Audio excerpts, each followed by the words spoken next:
اعوذ باللہ من الشیطان الرجیم، بسم اللہ الرحمن الرحیم۔ تمام احباب کو آج کے پروگرام میں خوش آمدید۔ تو آج ہم بات کریں گے گورنمنٹ سرونٹ کی پینشن کے بارے میں، لیکن اس پہ بات کرنے سے پہلے تھوڑا میں یہ آپ کو بتاتا چلوں کہ میں اگر پینشن پہ بات کرتا ہوں تو کوئی اس بارے میں میری کیا سوجھ بوجھ اور کیا سمجھ ہے۔ تو میں نے اپنے پریکٹیکل کیریئر میں ہزاروں لوگوں کی جو پینشن ہے یا تو وہ میں نے خود کیلکولیٹ کی ہے، یا اس کا میں نے آڈٹ کیا ہے، یا اس کی ری فکسیشن کی ہے، یا سینکشن کی ہے۔ ہر جتنی بھی چیزیں جس بھی کیپیسٹی میں نے کیا ہے اس کی کیلکولیشن اور اس کے تمام مراحل ان کے بارے میں جو ہے ایک اچھی خاصی میری جو ہے وہ انسائٹ ہے۔ یہ تو ایک سول یا اس جو اسٹیٹ بینک ہے اس کے حوالے سے بات کروں۔ اس کے علاوہ مجھے آرمی کے ساتھ بھی میں 4 سال رہا ہوں نیشنل لاجسٹک سر میں، اس کا بھی مجھے پتہ ہے ان کی ری فکسیشن کیسے ہوتی ہے، فیملی پینشن کیا ہوتا ہے۔ تو پینشن کے جو رولز ہیں وہ مختلف ڈپارٹمنٹس کے لیے تھوڑے بہت ویری کرتے ہیں، لیکن ایک ہی طرح کے ہوتے ہیں، بائی اینڈ لارج ایک ہی طرح کے ہوتے ہیں۔ اچھا، اب آتے ہیں جی اسحاق ڈار صاحب نے کیا کہا۔ اسحاق ڈار صاحب نے یہ کہا ہے، ایک تو یہ کہا ہے کہ آئندہ کے بعد کوئی گورنمنٹ آفیشل جو ہے اس کو 2 پینشن کی نوکری نہیں کرے گا۔ تو اس ایک تو یہ بات، دوسرا انہوں نے کہا کہ اگر کوئی گریڈ 17 اینڈ ابو کا آدمی اگر دوسری گورنمنٹ کی امپلائمنٹ لے گا تو یا وہ پینشن لے گا یا تنخواہ لے گا۔ تو پہلی بات کی طرف آ جاتے ہیں، 2 پینشنیں آیا کوئی لیتا ہے؟ بالکل لیتے ہیں۔ میں 1-2 دن ہمارے ایک عزیز ہیں، بلکہ بالکل ہمارے ساتھ ہی، جہاں میں گاؤں میں ہوں پڑوس میں، ہمارے 2 عزیز ہیں، دونوں نے وہ فوج سے بھی پینشن دی ہے۔ فوج سے پینشن لینے کے بعد وہ آرمی سے بھی دونوں پینشن لے رہے ہیں۔ آرمی سے نہیں، پولیس سے۔ فوج اور آرمی تو ایک ہی چیز ہوتی ہے۔ اچھا، اس بے شمار لوگ ہیں ہمارے یہاں۔ ہوتا یہ ہے کہ آرمی میں جو سپاہی نائک وغیرہ یا ان لوگوں کو جو ہے بہت جلد ریٹائرڈ کر دیا جاتا ہے، 40-42 ٹیکنیشین وغیرہ 40-42 سال کی عمر میں، پھر وہ دوبارہ امپلائمنٹ لیتے ہیں اور 10 سال 10.5 سال سے زیادہ وہ تو پینشن کے حقدار ہو جاتے ہیں پینشن رولز کے حساب سے۔ لیکن اس کے علاوہ جو اس میں جو سب سے زیادہ جو آفیسرز میں ہوتے ہیں وہ آرمی کے وہ آفیسرز ہوتے ہیں جو میجر لیفٹیننٹ کرنل 42-44-40 سال کی عمر میں جو ہے وہ ریٹائرڈ ہو جاتے ہیں، اور اس وقت جو ہے جو لوگ ڈیفنس سروسز سے یا کسی بھی سروس سے 40-42 سال کی عمر میں ریٹائرڈ ہوتے ہیں، اس وقت ان کو زیادہ سروس کی ضرورت ہوتی ہے، زیادہ پیسوں کی ضرورت ہوتی ہے، ان کے بچے پڑھ رہے ہوتے ہیں، زیادہ ذمہ داریاں ہوتی ہیں۔ اب ہوا یہ ہے کہ پھر اگلی بات انہوں نے یہ کی ہے کہ جو اگر کوئی دوسرا بندہ گریڈ 17 اینڈ ابو کا وہ کرے گا سروس، تو اس کو یا وہ پینشن لے لے یا تنخواہ لے لے۔ بڑی انہونی سی بات کی ہے۔ تو اس کا سب سے زیادہ جو اس کا جو مشکل آئیں گی وہ آئیں گی آرمی کے آفیسر ینگ ایج میں وہ جو ہے وہ ریٹائرڈ ہو جاتے ہیں۔ سویلین تو 60 سال سے پہلے کوئی بھی نہیں ہوتا ہے، نہ اس کے بعد اس کی کوئی پینشنیبل سروس ہو سکتی ہے۔ یہ ڈیفنس ڈائریکٹو جو ہے یہ ڈائریکٹیوز ہیں، اور اس میں نے بے شمار ہمارے ساتھ رہے ہیں، میرے ساتھ لیفٹیننٹ کرنل اور میجر رہے ہیں جو 42-44 سال کے ہوتے ہیں، اور اس کے بعد جو ہے وہ ایک جاب کر رہے ہوتے ہیں۔ جیسا ہمارے اگر کسی بھی جگہ کوئی ایک ان کی اگر 80,000 یا 90,000 یا لاکھ 1.25 پینشن ہے، اتنی وہ نوکری کر رہے ہیں، تو اس کسی کا دماغ تو میرا خیال ہے خراب نہیں ہے کہ وہ کہے گا کہ میں 1,20,000 پینشن چھوڑ کے 1,30,000 کی نوکری کروں گا۔ تو یہ بات بالکل آؤٹ آف کنٹیکسٹ ہے، اور یا تو یہ کر دیں کہ لوگوں پہ پابندی لگا دیں جو بات یہ کر نہیں پا رہے ہیں، کہ ٹھیک ہے ایک دفعہ زندگی میں ایک ہی دفعہ سرکاری یا گورنمنٹ یا سیمی گورنمنٹ ادارے میں کوئی نوکری کرے گا، یہ بات تو ہم ماننے کی ہے۔ ادروائز اس میں جو ویل ڈائریکٹڈ جو مجھے لگ رہی ہے یہ آرمی آفیسرز کی طرف سے ہے، اور یہ وہ لوگ ہیں، ان میں زیادہ تر فائٹنگ ٹروپس کے لوگ ہوتے ہیں جن کو کسی وجہ سے جو ہے وہ پروموٹ سارے ظاہر نہیں ہو پاتے ہیں، تو اس کے بعد جو ہے وہ زیادہ تر کنٹریکچوئل اسائنمنٹ پہ ہوتے ہیں، دوسری پینشن نہیں ہوتی ہے ان کی۔ تو یہ جیسے آپ کو پتہ ہے کہ ہماری جو پاکستان آرمی کی جو روایت رہی ہے کہ ہمارے جو کمپنی کمانڈر ہوتے ہیں اس میں کیپٹن میجر زیادہ تر ہوتے ہیں، تو وہ لیڈ کرتے ہیں اسالٹ کو، وہ لیڈ کرتے ہیں اٹیک کو، اور جو قبرستان بھرے ہوئے ہیں وہ زیادہ تر جو ہے سب سے زیادہ ریشو میرا خیال ہے دنیا میں آفیسر کی شہداء کی جو ہے پاکستان آرمی کی ہے۔ تو اس میں کسی یہ کریں نا، اگر اسحاق ڈار صاحب میں اتنی ضرورت ہے تو یہ ذرا 2 star 1 star 3 star 4 star general کی مراد کم کریں، پھر تو بات ہم مان جائیں۔ تو جو بات وہ منہ سے نہیں کہہ سکتے ہیں، بہرحال ایسی بھی بات نہیں ہے، اوپر اور بھی لوگ ہوں گے.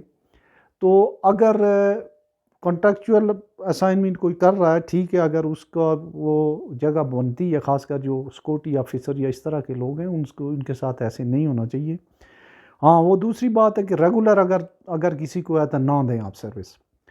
اچھا پھر جو میں نے ایک یہ کہا ہے کہ یہ گورنمنٹ کے جو سرونٹ ہیں، گورنمنٹ سرونٹ کی جو پینشن ہے، پرٹیکولرلی آرمی کی جو پینشن ہے، آرمڈ فورسز کی، وہ واقعی گورنمنٹ کے گلے کی ہڈی بن گئی ہے. چونکہ تقریباً 700 ارب یا 7 کھرب روپے کی جو پینشن ہے، اس میں سے پاکستان شاید دنیا کے چند ملکوں میں سے ایک ہے جس نے کوئی پینشن فنڈ نہیں مینٹین کیا ہوا ہے.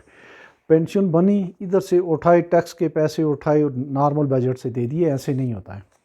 تو اس کے لیے بہت ہی زبردست بات ایک جو ہے متی اللہ جان ایک جو ہے وہ مشہور صحافی ہیں، انہوں نے ایک تجویز دی ہے، مجھے ویسے بڑی پسند آئی ہے. انہوں نے کہا کہ یہ جو گورنمنٹ، یہ جو فوجی فاؤنڈیشن اور جو آرمی ویلفیئر ٹرسٹ کے جتنے ادارے ہیں، ان کا پرافٹ جو ہے وہ اس کے ایک فنڈ بنایا، پینشن فنڈ بنایا جائے. میں اس میں یہ ایڈ کرتا ہوں کہ اس کے پرافٹ کا بھی فنڈ بنایا جائے. یہ D H A, C H A, یہ جتنے بھی ہیں جو آرمی، کیونکہ ہیں تو پاکستانی کی پراپرٹی ہے، اور کچھ نارمل بجٹ سے کر کے تو جلد از جلد جو ہے پینشن فنڈ کریٹ کیا جائے. ادروائز حالات خراب ہو جائیں گے. اور اگر 500 بلین پینشن کا بل تھا، اس میں سے 380 بلین آرمی کی تھی. آرمی کی اس لیے زیادہ ہوتی ہے کہ 40-42 سال کی عمر میں یہ جب بندوں کو ریٹائرڈ کرتے ہیں، وہ 40 سال 45 سال وہ اور ان کی فیملی والے جو ہے پینشن لیتے رہتے ہیں. تو اس کا ایک دوسرا حل ہے کہ جو ان کے آرمی کے جو سپاہی یا لانس نائک یا میجر لیفٹیننٹ کرنل ہیں، ان کی ایج لیمٹ کم از کم جو ہے وہ 50 سال کر دی جائے، 50-55 سال کر دی جائے. میجر اور لیفٹیننٹ کرنل کی تو 55 تک کی جا سکتی ہے. اگر آپ سپاہی کی بھی 50 کر دیں، 50 میں جو ہے وہ ہیلدی لوگ ہوتے ہیں، فائٹنگ ٹروپس میں بڑی وہ فزیکلی فٹ ہوتے ہیں. اس کی وجہ سے پینشن کے اوپر بوجھ کم ہوگا. اگر آپ نے یہی پریکٹس شروع کی کہ ہر سال سپوز اگر 7 لاکھ ہماری یہ جو ہے یا ایئر فورس، نیوی، آرمی ساری 7 لاکھ ہے، تو اس میں سے اگر 5% بھی سالانہ ریٹائرڈ ہوں، 35,000 ریٹائرڈ ہو گئے، ان کو بھی پینشن ملے گی. اور جو 35,000 نہیں بھرتی کی ان کو تنخواہ ملے گی. تو لہٰذا ایک ہی دفعہ دینے کے لیے اس کا ایک حل ہے. ایک حل یہ ہے کہ جو ہے وہ سروس کی جو لینتھ آف سروس جو ہے وہ بڑھا دی جائے، پروموشن جو بھی ہو یا نہیں ہو. تو لینتھ آف سروس جب بڑھے گی تو جب وہ ریٹائرڈ ہوں گے ان کو اچھے پیسے بھی ملیں گے اور ان کو اچھی جو ہے وہ مراد بھی ملیں گی. لیکن یہ بہت مشکل بات ہے کہ اگر آپ جو ہے کوئی ملک جو ہے وہ 7 لاکھ کی آرمی بھی مینٹین کر رہا اور 7 لاکھ یا 6 لاکھ اس کے جو ہے پینشنرز بھی ہوں، پھر ہمارا تو کوئی حال ہی نہیں ہے. انڈیا کی جو میگنیچیوڈ ہے وہ یہ، ہماری 7 کھرب کی پینشن بنتی ہے ڈیفنس سروسز کی. انڈیا کی جو ہے وہ کوئی 55 کھرب کی بنتی ہے، اور پاکستانی روپیوں میں تقریباً جو ہے وہ کوئی 160 کھرب ہماری اس سے جو ہے وہ تقریباً کوئی 25 گنا جو ہے وہ زیادہ، 25-30 گنا زیادہ ان کی ہے. لیکن انہوں نے اپنا ایک فنڈ مینیج کیا ہوا ہے.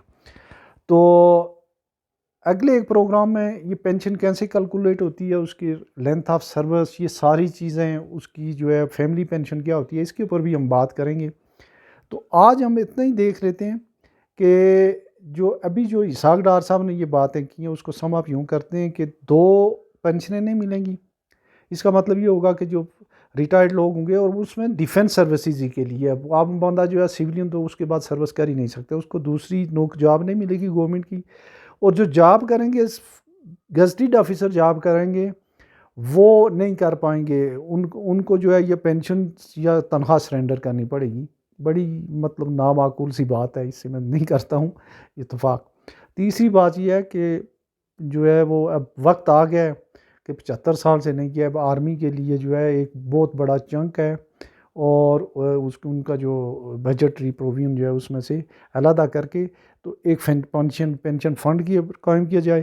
اور آرمی کی نارمل جو ہے نا 42-44 سال سے، اس کی کم از کم 10 سال کی جو ہے وہ جو میجر لیفٹیننٹ کرنل اور سے جو ہے لیفٹیننٹ کرنل میجر کی، اور سپاہی نائک لانس نائک کی، ان کی 50-55 سال عمر بڑھائی جائے. ادروائز جو ہے یہ بہت ایک وقت آنے والا ہوگا، ہو سکتا ہے پینشنیں جو ہیں وہ نان پیمنٹ کر سکیں، چونکہ نارمل بجٹ سے اتنی ہیوج کلیکشن ٹیکس کی جو ہے وہ ناممکن ہوتی جا رہی ہے۔ تو آج اتنا ہی۔ اگر کسی کو پینشن کے بارے میں یا اس کی جو کیلکولیشن یا اس کی ایج فیکٹر کیا ہوتا ہے، اس میں لینتھ آف سروس کیا ہوتی ہے، یا اس میں جو ہے وہ اس کی ری فکسیشن کیسی کبھی ہو، تو وہ جو ہے وہ ان باکس میں آپ مجھے بھیج دیں گے تو میں کیلکولیشن بھی آپ کو بھیج دوں گا۔ تو آج ہم یہیں پہ جو ہے اس کو پروگرام کو جو ہے وہ ختم کرتے ہیں۔ آگے ایک اس میں ہم جو ہے ایک کمپیریٹیو جو ہے اسٹیٹمنٹ جو ہے وہ، یا اس میں ایک کمپیریٹیو ہم انالیسس کریں گے کہ انڈیا میں کیسے ہوتی ہے پینشن، ہمارے یہاں کیسی ہوتی ہے، بنگلہ دیش میں کیسی ہوتی ہے، سول سروس میں اور اس میں کیا فرق ہے۔ ہاں، یہ یہاں کا بتاتا چلوں کہ یہ جو لوگ ہیں، جن لوگوں کی میں نے 17-18 اسکیل کے لوگ، یہ کچھ نہیں ہیں۔ البتہ جو بڑے 20ویں 21ویں 22ویں اسکیل کے جو بڑے لوگ ہیں، جیسے ایف آئی اے شف آئی اے ہوئے، بڑے بیوروکریٹس ہیں، جرنلز ہیں، ججز ہیں، ان میں سے کوئی بھی پوسٹ ریٹائرمنٹ بینیفٹ میں جو ہے ایسٹ سمیت یہ جو مربع اور یہ ان کی چیزیں ہیں، اور جو چیزیں پوسٹ ریٹائرمنٹ بینیفٹ کے ساتھ جو ہے انہیں زمینیں ملتی ہیں، ججز کو بھی ملتی ہیں، انہیں پلاٹس ملتے ہیں، تو یہ سارے 50 کروڑ اربوں، بلکہ کہیں تو اربوں میں پڑھتے ہیں، نہیں تو بہت ماٹھا سا کوئی 22ویں گریڈ کا آدمی ہوگا جو 50 کروڑ میں پڑھتا ہوگا۔ ان چیزوں کو بھی ریویو کرنا پڑے گا کہ کس طریقے سے جو ہے اس کو ایک اپنی جتنی ہماری چادر ہے پاؤں اتنے ہی پھیلائے جائیں۔ تو آج اتنا ہی، اللہ حافظ۔